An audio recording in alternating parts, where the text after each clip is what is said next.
Hey, hello everyone. Good evening, and again, welcome back to my channel Priyanka's Lifestyle and to a new vlog. তো দিনটা ছিল 20th June আর এটা ছিল আমার 4th month wedding anniversary আর এটা আমি edit করতে বসেছি 28th জুন। তাহলে ভাবো কতটা ল্যাদ ঘোরা।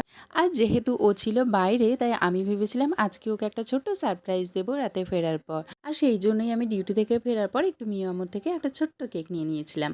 আর এদিকে আমি এসেছিলাম ওকে স্টেশনে নিয়ে আসার জন্য। আর এদিকে আমাদের ইন্ডিয়ান রেলওয়ের অবস্থা এখন এতটাই ভালো যে কিছু আর বলারই নেই। জাস্ট ট্রেন প্রায় 1.5 ঘন্টা মতো লেট। আর এদিকে আমি এসে গেছি ওকে আনার জন্য, কিন্তু ও ট্রেন এখনও ঢোকেনি। প্রায় 10টা 22-এ ও ট্রেন এই সবে ঢুকছে। আর এদিকে স্টেশন ছিল পুরো ফাঁকা। আর হ্যাঁ, আরেকটা কথা, আমাদের মিদনাপুর স্টেশনটার নিউ লুকটা কেমন হবে সেটা দেখার জন্য কিন্তু আমরা সবাই অপেক্ষা করছি। আর ফাইনালি উনি চলে এসেছেন, নেমে গিয়েছেন নিজের ব্যাগপত্র নিয়ে। এবারে আমরা বাড়ির উদ্দেশ্যে রওনা দিলাম। অনেকটাই রাত হয়ে গেছে, রাস্তা প্রায় ফাঁকা আর স্টেশনও অনেকটাই ফাঁকা।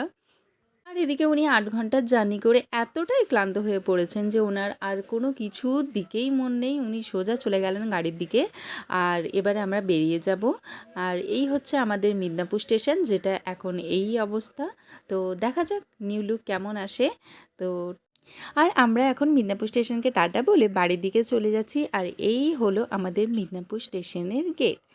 তো আমার ভিডিও যারা মেদিনীপুর থেকে দেখছো, তারা মেদিনীপুরের কোথা থেকে দেখছো আমাকে অবশ্যই কমেন্টে জানিও। আর এবারে চলে যাচ্ছি মেদিনীপুর বাস স্ট্যান্ডের মধ্যে দিয়ে। যেহেতু এই রাস্তাটা আমাদের বাড়িতে যেতে একটু শর্টকাটে পড়ে, তো আমরা এই রাস্তা দিয়ে চলে যাচ্ছিলাম। তো দিনের বেলায় এই জায়গাটা এত পরিমাণ ভিড় হয়, আর রাত্রেবেলায় দেখো একদম শুনশান। মেদিনীপুরের প্রত্যেকটা অলিতে গলিতে একটা আলাদা এরকম শান্তি আছে। কি জানি, এটা হয়তো আমি এখানে বড় হয়েছি বলে মনে হয়।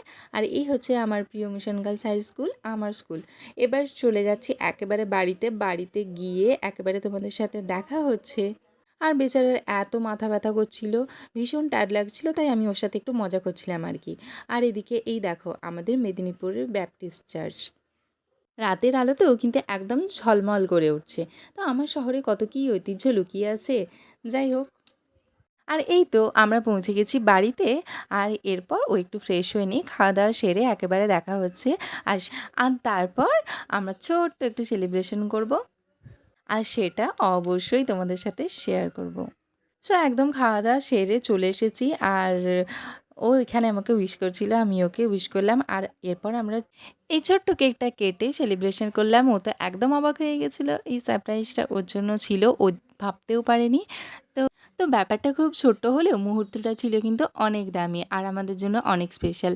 তো তোমরা সবাই আমাদেরকে আশীর্বাদ করো যেন আমরা এভাবে ভালোভাবে কাটাতে পারি দুজনে একসাথে সারা জীবন।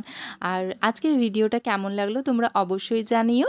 আর দেখা হচ্ছে পরে কোনো ভিডিওতে। আজকের মতো টাটা অ্যান্ড গুড নাইট। হ্যাঁ হ্যাঁ, শোনো, ভিডিওটাতে একটা লাইক করে দিও আর একটা কমেন্ট করে দিও সুন্দর দেখে, আর চ্যানেলটাকে সাবস্ক্রাইব করে দিও।